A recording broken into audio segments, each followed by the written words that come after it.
이제 쉽게 이해하는 시편 한번 보도록 하겠습니다. 쉽게 이해하는 시편.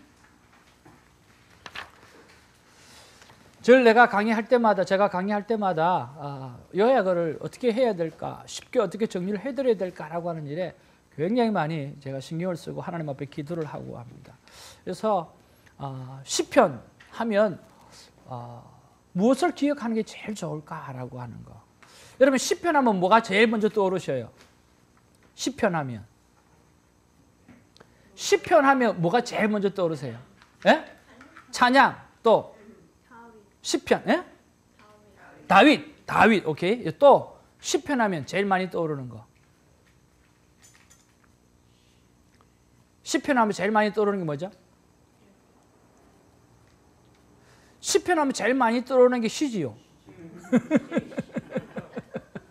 시편 하면 제일 많이 떠오르는 게 시잖아요, 그렇죠? 시가 뭐가 되죠? 노랫말이 되잖아요. 시가 노랫말이 되잖아요, 그렇죠?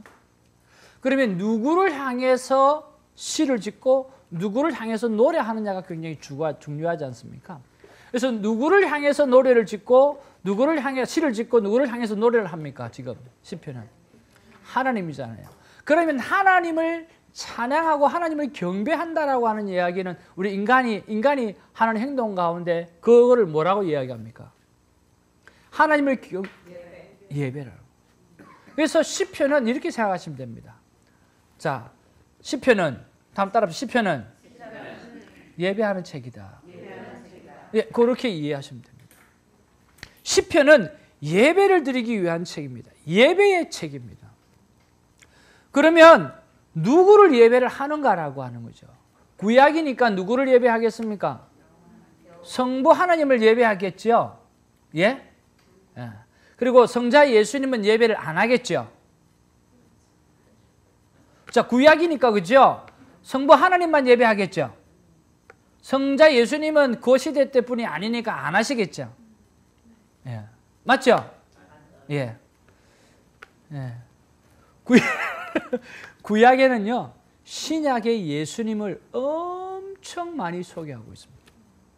시편에는 조금 있으면 보겠지만 예수 그리스도를 찬양하는 게 반입니다. 성부 하나님을 찬양하는 게 반이고요. 그 다음에 성자 예수 그리스도 하나님을 찬양하는 게 반입니다. 놀랍죠? 네. 자, 여러분 교재를 한번 보시기를 바랍니다.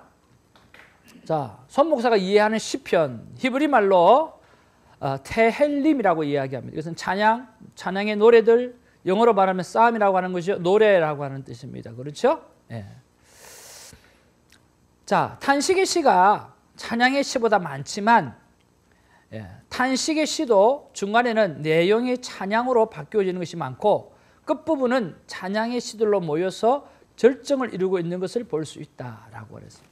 자, 시편에는 여러 가지 시가 있는데 제일 많은 게 뭐냐고 하면 탄식하는 시입니다. 그래서 이게 왜 뒤에 바뀌느냐고 하면 처음에는 여호와여라고 시작을 합니다. 그리고 불평을 막 해요. 그리고 마지막에는 하다 보니까 아주 찬양으로 끝나요. 그게 시편의 탄식시의 대표적인 내용입니다. 첫 번째는 누구를 불러요? 따라합시다. 여호와 하나님. 여호와 하나님을 불러놓고요. 그 다음에 뭐 합니까? 내 삶을 뭐 해요? 탄식하는 거예요. 왜 내가 쫓겨나야 됩니까? 내가 왜 그 원수의 압제에 이렇게 고통을 당해야 됩니까? 내가 누군데 이 자리에 있어야 됩니까? 계속 컴플레인 하는 거예요. 우리가 볼 때는 원망하는 거예요. 그런데 원망하다가 나중에 맨 뒤에 가서 마음이 바뀌어요. 그럼에도 불구하고 지켜주신 하나님을 찬양합니다. 탄식시가 제일 많이 있는데 결국에는 탄식시도 찬양으로 바뀌어지니까 여러분 찬양시로 시편은 전체적으로 꾸려져 가고 있다라고 하는 거. 그렇게 생각해 보시면 좋겠습니다. 자, 첫 번째 질문. 한마디로 시편은 어떤 책입니까? 무슨 책이죠? 다 같이 시작. 예배의 책. 예배의 책이다. 그렇게 생각하시면 됩니다. 그렇죠? 자, 예배의 책이니까 누구를 예배하느냐라고 하는 것이 중요한데 성부 하나님을 예배하고 또 누구를 예배한다고요? 성자 예수 그리스도를 예배한다는 거죠. 자, 성부 하나님을 표현할 때 지금 빨간 글씨로 쫙 따라가 표현되어져 있는데 우리가 한번 쭉 읽어보겠습니다. 다 같이 빨간 것만 시작. 방패, 바위, 왕, 목자, 재판장, 피난처, 요새, 복수자, 창조자, 구원자, 치료자, 보호자, 공급자, 구속자. 이런 어떤 하나님? 성부 하나님을 찬양하고 있다라고 하는 거죠. 그죠? 근데 성자 예수 그리스도의 오실 메시아를 오늘 이야기하고 있습니다. 자, 예수님을 찬양하는 부분들에 대해서 우리 빨간 것들 한번 읽어보겠습니다. 시작. 하나님의 아들, 어린이들에게 찬양을 받으시는 만물의 통치자, 죽음에서 부활, 하나님에게 버림받으신, 대적의 비웃음이 되신, 손과 발에 못 박히신, 제비 뽑히신, 모든 뼈를 보호하신, 거짓 증인들에게 고소를 이유 없이 믿음 받으시는, 하나님의 뜻 안에서 그 뜻을 행하기를 기뻐하시는, 친구에게 배신당하는 영원한 왕이신, 하늘에 오르신 우리 예수님, 하늘의 집을 향한 열심을 내시는 예수님, 그 다음에 쓸개와 초를 받으신, 그 다음에 원수들을 위해 기도하시는, 그 다음에 그의 원수들을 다스리시는 영원한 제사장, 성전의 머릿돌, 주의 이름으로 오신 예수님. 자, 성부 하나님하고 성자 예수님하고 페이지가 어떤 게 더 많아요? 신기하죠? 이게 바로 성경입니다. 그 안에는 누가 이 성부 하나님과 성자 예수님 사이를 지금 성경으로 시편을 모은 책이거든요. 시편은요, 누가 한 사람이 쭉 쓴 게 아니고요, 이렇게 모은 거예요. 시를 쭉 모은 거거든요. 그런데 이렇게 만들어 놓은 걸 보면 누가 역사하셔요? 그 가운데 성경의 저자 되신 성령 하나님께서 역사하시는 거죠. 그렇게 기록되어져 있는 것입니다. 자, 두 번째 질문은요. 자, 우리가 성부 하나님을 예배하고 성자 예수 그리스도를 예배하는데, 그러면 그 예배를 드리는 사람이 누군가라고 하는 거죠. 누가 예배를 드립니까? 자, 1번 누가 예배 드리죠? 예, 다윗이 총 150편 가운데 73편을 하나님 앞에 예배하고 있습니다. 그 다음에 2번 누구요? 고라의 후손. 예, 조금 있으면 설명해 드릴게요. 그 다음에 3번 누가? 아삽. 4번, 그 다음에 5번, 6번, 7번, 8번. 예. 자, 여러분 8번은 우리가 한번 주의해서 봐야 될 필요성이 있습니다. 자, 가장 오래된 시편이 바로 오늘 6번에 보면 모세의 기도입니다. 자, 모세의 기도이니까 어디로 올라갑니까? 모세 시대로 올라가잖아요. 그렇죠? 그렇죠? 그러니까 가장 오래된 시편이에요. 대략 몇 년요? BC 1400년. 자, 들어 넘기시고요. 그러면 시편에서 가장 나중에 된 시편이 우리가 알아야 될 거 아니에요. 그렇죠? 자, 가장 나중에 된 시편이 137편하고 126편인데요. 137편은 포로 이후의 시편이에요. 그리고 126편은 포로 생활에서 돌아올 때 쓴 시예요. 그렇죠? 그럼 이때가 대략 몇 년? BC 400년으로 볼 수 있어요.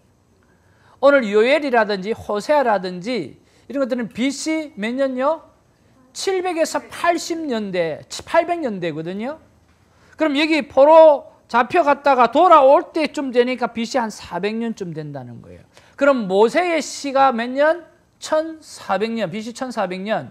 그리고 여기 마지막 126편 썼을 때가 400년이면 몇 년 동안 시가 써져 내려왔죠? 1000년이죠. 1000년의 기간 동안. 그럼 이 시편은 누구의 시냐라고 하는 거예요? 누구의 시예요? 한번 따라 합시다. 이스라엘 민족의 시. 그러니까요, 이스라엘 나라 자체가 홀딩 하나님을 찬양하는 삶을 오늘 올려드리고 있다라고 하는 거 기억하셔야 합니다. 그래서 시편은요, 누가 오늘 이스라엘 역사와 함께 온 백성이 시편의 저자라고 하는 거죠. 다윗이 많이 썼습니다. 그렇죠? 그리고 고라자손도 썼고 고라자 후손도 썼고 아삽도 썼고 솔로몬도 썼고 에단도 썼고 했지만 이것은 그분들이 돌출되어 썼을 뿐이지 사실은 1000년 동안 이스라엘 민족 전체가 하나님 앞에 찬양으로 예배드렸던 그 삶들을 기억한 것이라고 생각하면 여러분 좋은 생각이라고 생각을 합니다. 자, 그 다음에 여러분 참고로 해야 될 게, 그러면 여러분 다윗은 누군지 여러분 잘 아시잖아요. 그래서 좀 지나가고요. 고라의 후손이 누군가라고 하는 것 여러분 잘 모르실 거예요. 그렇죠? 고라의 자손이 총 11편을 썼는데요. 그 안에 있는 고라 자손에 대해서 우리가 설명을 쭉 하고 있습니다. 이런 한번 살펴보면서 교훈을 한번 붙잡기를 원합니다. 자, 고라는요, 모세와 하나님께 대한 반역의 주도자였습니다. 민수기 26장에 그렇게 기록되어져 있고요. 약 470년 후에 사무엘과 노래하는 자 헤만, 그리고 다른 몇몇 시편 기자들이 다윗 시대에 배역한 고라 자손에게서 어떻게 나왔다라고 이야기했습니다. 자, 모세와 하나님께 대한 반역을 주도했던 사람이 누구요? 고라. 그런데 470년 후에 그 반역자에서 어떻게 하나님을 찬양하는 사람이 자손 중에 나왔다라고 하는 거죠. 자, 심지어 반역을 주도한 자들의 자손들까지도 그들의 거룩한 글로 하나님을 찬양하는 경건한 시편 기자들이 되었다. 고라 자손들이 성경의 일부가 된 글들을 썼다는 것은 너무나 경이로운 일이다. 또한 그들이 하나님께 반역했던 고라 자손이라는 것을 신실하게 사람들에게 고백한다. 그가 누구라고요? 하나님과 모세를 반역했던, 나는 우리 조상이 그런 조상이었다라고 고백을 한다는 거죠. 고백을 하고 뭐 한다고요? 그리고는 변화된 우리가 하나님을 지금 찬양하고 노래하는 존재로 서 있다라고 지금 이야기하고 있는 거예요. 자, 우리 교훈을 같이 한번 읽어보겠습니다. 시작. 이것은 모든 시편들이 하나님의 무한하신 은혜에 근거하여 쓰여졌다는 것을 보여줍니다. 고라 자손들은 그렇게 막중한 죄인이요 반역자인 고라의 후손들이었지만 하나님을 찬양하는 시편들을 쓴 거룩한 사람들이었습니다. 무슨 말이겠습니까? 이해하시죠? 자, 이렇게 되었을 때는 하나님께서 우리를 어떻게 만들어 가실지 아무도 모른다는 거예요. 그렇기 때문에 정죄하지도 말고 판단하지도 말고 오늘 우리는 우리의 모습을 있는 그대로 받아들이면서 오직 하나님을 찬양하는 삶이 우리에게 너무 중요하다라고 하는 거죠. 두 번째는요, 구약시대의 성가대 최고 지휘자라고 했는데 그 사람이 누굽니까? 아삽이라고 하는 사람이에요. 그리고 헤만과 에단이 같이 그 성가대 구성원으로서 함께 찬양을 했다라고 해요. 그 사람들이 지금 뭐 시편의 저자 중에 들어가 있다라고 하는 것을 지금 설명해 주고 있는 거예요. 자, 같이 한번 읽어봅시다. 레위지파 시작. 레위지파 게르솜 자손 헤만의 형제 베레아의 아들. 다윗 왕 때에 여호와의 전에서 봉사하는 성가대가 3조가 있었으며 그는 헤만 에단과 더불어 그 지휘자였다. 그들은 여호와의 궤를 에벳 에돔에서 예루살렘으로 옮길 때 교회 앞에서 악기를 올려 즐겁게 하기 위해 레위 사람 중에서 선발되어 그 후 그 직분이 고정되고 세습되었다. 예, 그러면서 쭉 이야기를 하고 그 안에 누구? 여도돈 헤만과 더불어 악대 총지휘자가 되었다라고 이야기하면서 쉽게 말하면 지금 시대로 이야기하면 성가대 최고 지휘자가 누구였다고? 아삽이고 그 다음에 그 단원 중에 최고 우두머리들이 에단과 헤만이었다고 그렇게 여러분 쉽게 이해를 하시면 된다라고 하는 거죠. 무슨 말씀인지 이해하시죠? 예. 그걸 한 장을 더 넘겨보시길 바랍니다. 자, 다시 한번 정리합니다. 시편은 무슨 책이에요? 자, 예배하는 책이죠. 그렇죠? 그러면 누가 예배를 드립니까? 이스라엘 전체 민족이 1000년 동안 하나님 앞에 예배한 것들이 기록되어져 있는데 그렇죠? 그 안에 구체적으로 이야기하면 누가 제일 많이 썼죠? 다윗. 그 다음에 고라의 자손들. 고라의 자손들은 하나님과 모세를 반역했던 그 자손인데 나중에 변화받고 찬양하게 되었죠. 11편이나 썼어요. 그 다음에 또 누가? 성가대 지휘자, 지휘대장, 아삽, 에단, 헤만, 뭐 그런 찬양을 맡았던 레위 조속들이죠. 그 사람들. 그리고 또 솔로몬이 또 한두 편. 그렇죠? 그 다음에 작자 미상이 많고. 예, 그런 사람들이 뭐 하나님을 찬양했는데 그런 사람도 중요하지만 그 기간을 볼 때는 이스라엘 전체가 하나님을 찬양했던 그런 시편이다라고 이야기하는 거죠. 그죠? 그럼 세 번째로 그럼 그 시편의 전체 구조가 어떻게 되는가라고 하는 거죠. 자, 시편은 총 150편인데요. 5개의 구조로 되어져 있어요. 자, 1편부터 41편 같이 한번 읽어보겠습니다. 시작. 대부분 다윗의 시로서 다윗이 하나님께 어떻게 예배하는 삶을 살았는지 기록하고 있습니다. 창세기의 주제에 유사하며 인간 창조가 그 시편의 중심입니다. 이것도 성령님이요, 성경을 써내려가는 정말 백그라운드에 성령 하나님이 역사하고 있다라고 하는 것을 설명해 주고 있어요. 정말 신기하지 않습니까? 쭉쭉쭉쭉쭉 모은 책이에요. 몇 년 동안? 1000년이 흩어져 있는 것을 쭉쭉쭉쭉 모았는데 1편부터 41편은 창세기 이야기예요. 그리고 42편에서 72편은 출애굽기 이야기인 거예요. 그리고 73편에서 89편은 오늘 레위기서 이야기예요. 그리고 90편에서 106편은 오늘 민수기 이야기인 거예요. 그리고 107편에서 150편은 신명기 이야기예요. 이렇게 신학적인 구조가 딱 맞아 떨어지 갖고 있다라고 하는 거죠. 그러니까 성경은요, 보면 볼수록 너무너무 놀라워요. 정말 고린도전서 12장이 은사장이고 고린도전서 14장이 은사장이에요. 고린도전서 13장이 무슨 장이죠? 사랑장이잖아요. 은사와 은사는 뭐로 연결되지 않으면, 사랑으로 연결되지 않으면 그 은사는 필요 없다는 거예요. 여러분, 이걸 어떻게 만드냐고요. 성령님이 주인이 아니면, 저자가 아니면 어떻게 이걸 만드냐고요. 사도행전들은 저번에 말씀드렸죠. 사도행전은요, 사도들이 막 복음을 막 전하는 그런 이야기잖아요. 그렇죠? 그런 이야기인데 다른 성경들은 끝이 있어요. 근데 사도행전은 끝이 없어. 그냥 다락방에서 뭐 복음을 전하다가 끝이 나는 거예요. 그래서 뭐 Acts 29 그것은 우리가 쓰라는 거예요. 성령님이 저자가 아니면 어떻게 그렇게 끝을 맺겠냐고요. 그런 게 한두 개가 아니에요. 히브리서는 믿음을 이야기하죠. 그러면 믿음으로 구원받는다 그랬는데 야고보서는 행위로 구원받는다 그랬잖아요. 이게 상충하잖아요. 어떤 사람은 믿음을 강조하고 어떤 사람은 행함을 강조한다고요. 성경에서 두 가지를 다 딱 나오면서 뭘 이야기하는 거예요? 두 개 다 필요 충분 조건이라는 이야기예요. 믿음이 있다고 하면 행함이 있어야 되고 행함이 있다고 하면 반드시 믿음이 있지 않으면 안 된다라고 하는 필요 충분 조건으로 성경을 만들어 놓고 있다라고 하는 거죠. 그래서 성경을 단편으로 보는 게 아니라 뭐로 봐야 된다고? 전체 구로 봐야 된다고요. 이쪽으로 보면 이쪽이 안 보이는 거죠. 이쪽만 보면 이쪽이 안 보이죠. 근데 성경 전체는 뭡니까? 하나님의 사랑으로 성령님이 만드신 거로 딱 만들어가고 있다라고 하는 거죠.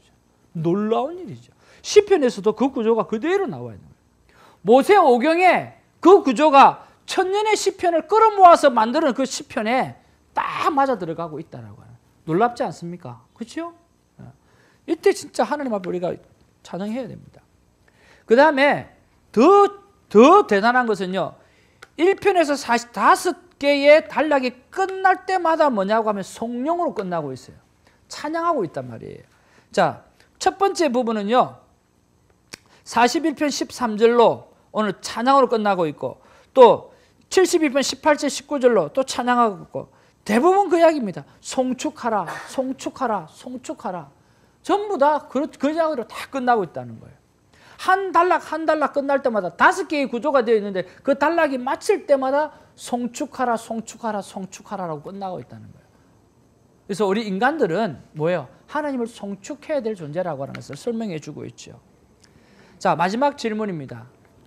자, 시편 묵상을 통해서 우리가 깊게 묵상하고 회복되어야 될 일은 무엇인가? 라고 하는 거죠.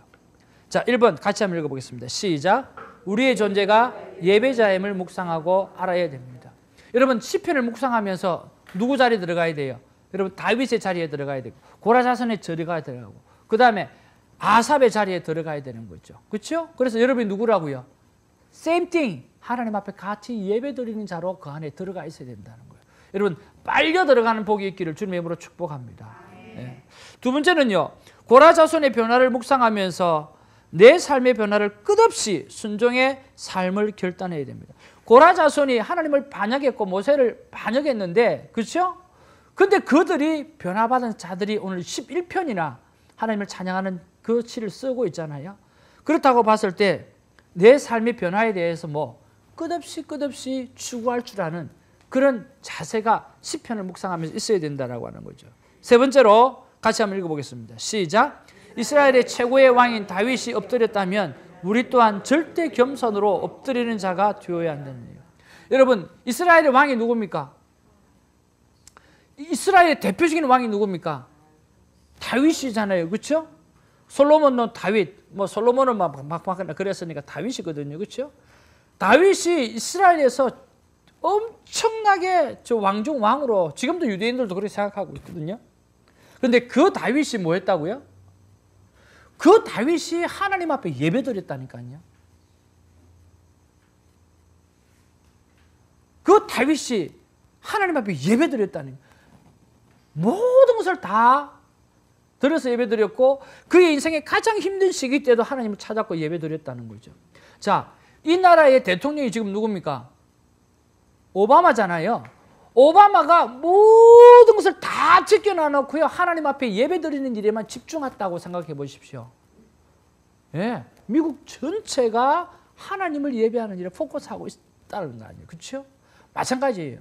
왕 중의 왕이요, 이스라엘의 왕 중의 왕이고 정말 이스라엘 백성들이 모두가 존경하는 그 다윗이 하나님 앞에 예배드렸다라고 하는 이야기는 우리는 할 것도 없다는 이야기예요. 우리도 예배할 수밖에 없는 존재라고 하는 것을 인식해야 된다는 거예요. 무슨 말씀입니까? 이해가시죠? 그러면 하나님 앞에 예배한다는 말은 무슨 말입니까? 절대 겸손해야 된다는 거예요. 내가 왕이 되어도, 내가 억만금을 가지는 부자가 되어도, 내가 워런 버핏이 되어도, 스티브 잡스가 되어도 우리가 존재는 하나님 앞에 예배자로서만 서 있어야 된다라고 하는 그 절대 겸손을 시편을 묵상하면서 여러분 깨달으시기를 주님의 이름으로 축복합니다.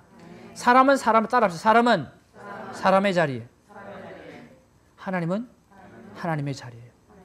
그래서 사람은 사람의 자리에서 서 있기를 바랍니다. 네 번째로 같이 읽겠습니다. 시작.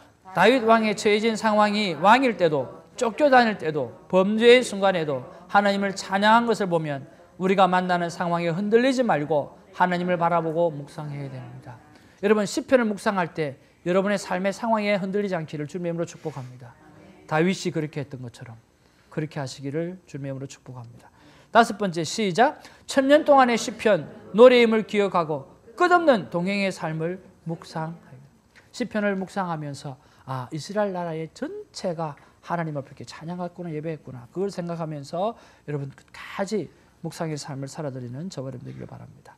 참고 세 번째로 시편 속에 가장 많이 나오는 주제, 여러분 이건 잘 읽어보시고 여러분 묵상하시면 좋겠습니다. 어떻게 시편이 좀 여러분 좀 그림이 좀 그려집니까? 그림이 좀 그려져요? 자, 다시 한번 정리하겠습니다. 자, 시편은 어떤 책이에요? 예배하는 책. 그렇죠? 예배하는 책. 그러면 누가 시편을 예배하고 있습니까? 시편 속에서 하나님을 예배하고 있습니까? 어떤 사람이? 다윗, 고라자손, 아삽,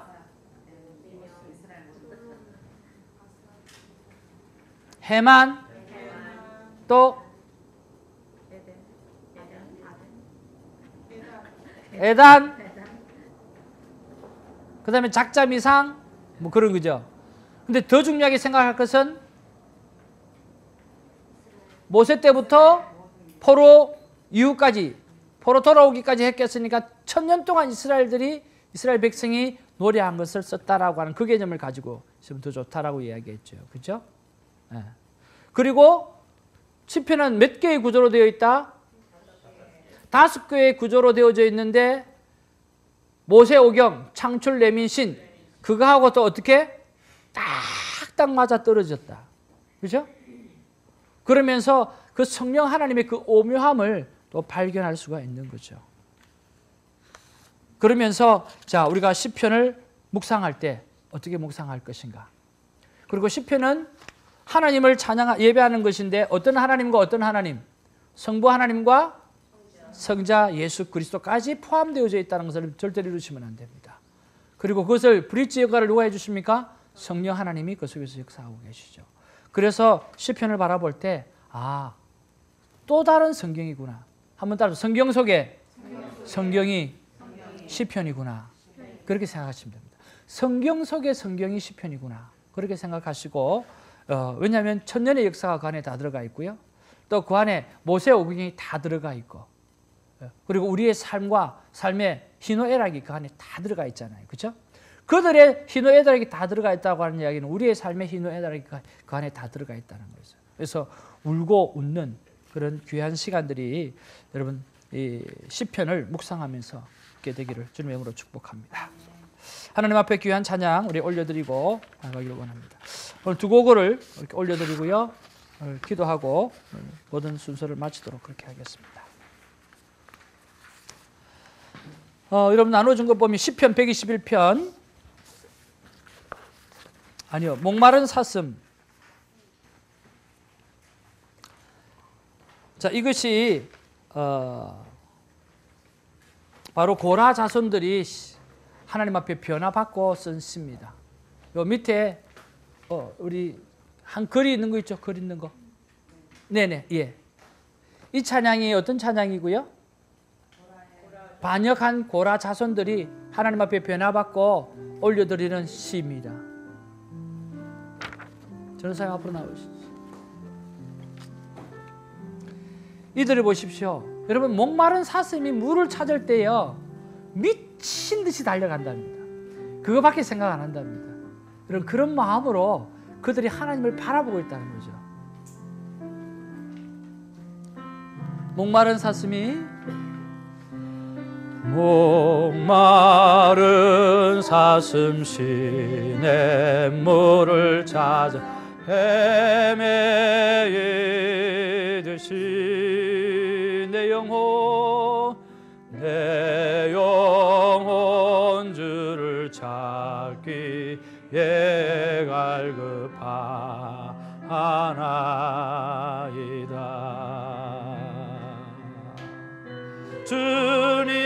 주님만이 나의 방패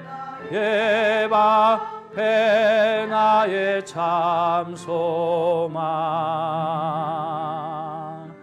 나의 몸 정성 다 바쳐서 주님 곁 눈을 감고 목마른 사슴 시내 물을 사슴이 목이 타서 물을 쫓아갈 때 집중하며 가는 것처럼 우리가 하나님 한 번만 바라보면서 하나님의 가슴을 찾기 위해서 하나님의 마음을 찾기 위해서 여러분 11월에 집중하는 저와 여러분 되어지기를 바랍니다. 주님만이 나의 힘임을 고백합니다. 주님만이 나의 그 하나님을 반역했던 모세를 반역했던 그 고라 자손들이 오늘 하나님을 찬양합니다. 나의 몸 전성 다 바쳐서 주님 곁 세상에 금보다 귀한 나의 주님께 나가기를 원합니다. 금보다 귀한 나의 주님 내게 만족 주신 주 네 나의 기쁨 또한 나 우리의 믿음의 고백이 되길 원합니다. 주님만이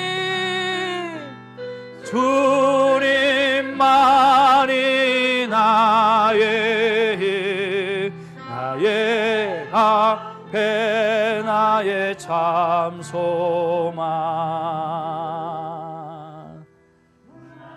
내 마음 정성 다 바쳐서 주님 경배합니다.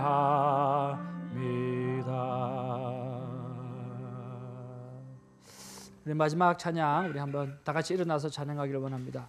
시편 51편입니다. 99절부터 11절까지인데요. 하나님 한 번도 나를 실망시킨 적 없으시고 언제나 공평과 은혜로 나를 지키셨네.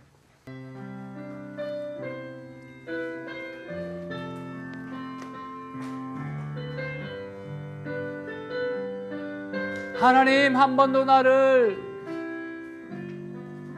하나님 한 번도 여러분 눈을 감으시고 실망시킨 적 없으시고 빈 적 없으 언제나 공평과 공평 은혜로 나를 지키셨네.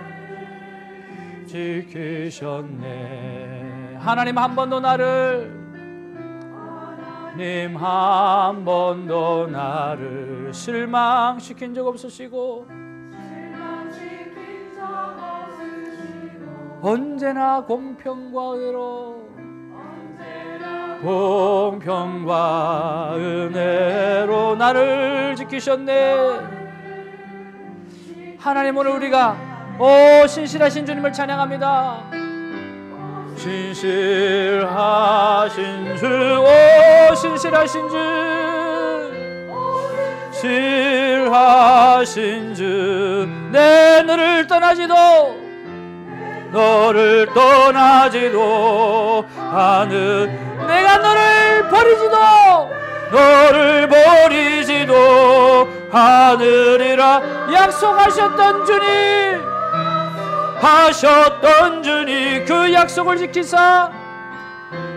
그 약속을 지키사 이후로도 영원토록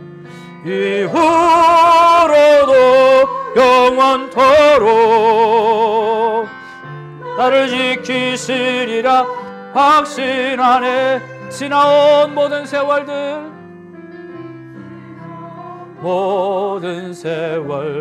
돌아보아도 그 어느 것 하나 주의 손길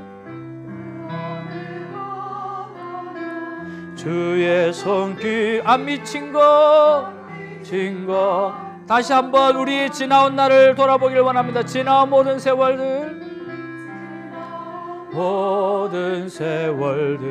돌아보아도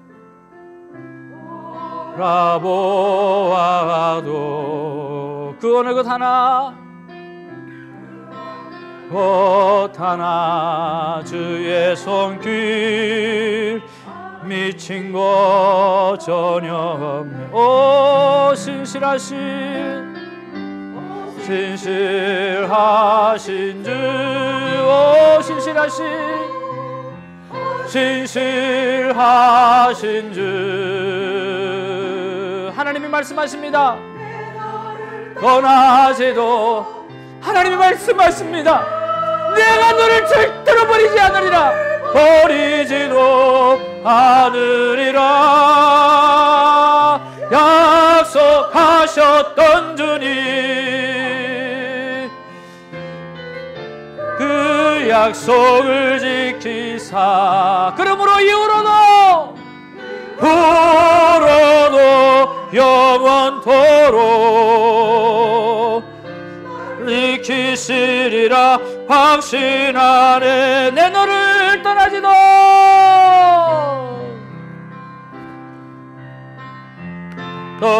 떠나지도 않으리라. 내 너를 버리지도 않으리라 약속하셨던 주님 그 약속을 지키사 이후로도 영원토록 지키시리라 확신하네. 이후로도 영원토록 지키시리라 확신. 여러분의 목소리가 여러분에게 안 들릴 정도로 이후로도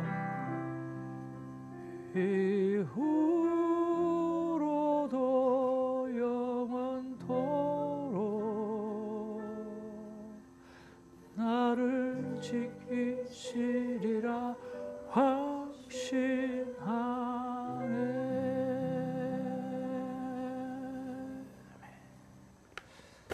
사랑과 은혜가 충만하신 아버지 참으로 고맙고 감사합니다. 돌이켜보니까 하나님은 단 한 번도 나를 실망시킨 적이 없었는데 우리는 매번 하나님을 실망시키고 오늘 본디오 빌라다는 그리고 로마의 군사들은 예수님에게 대못을 박았지만 우리는 날마다 예수 그리스도에게 십자가에 못 박아놓고 아버님의 잠못으로 매일 박는 그런 못난 삶을 살았던 것을 주님 용서하여 주옵소서.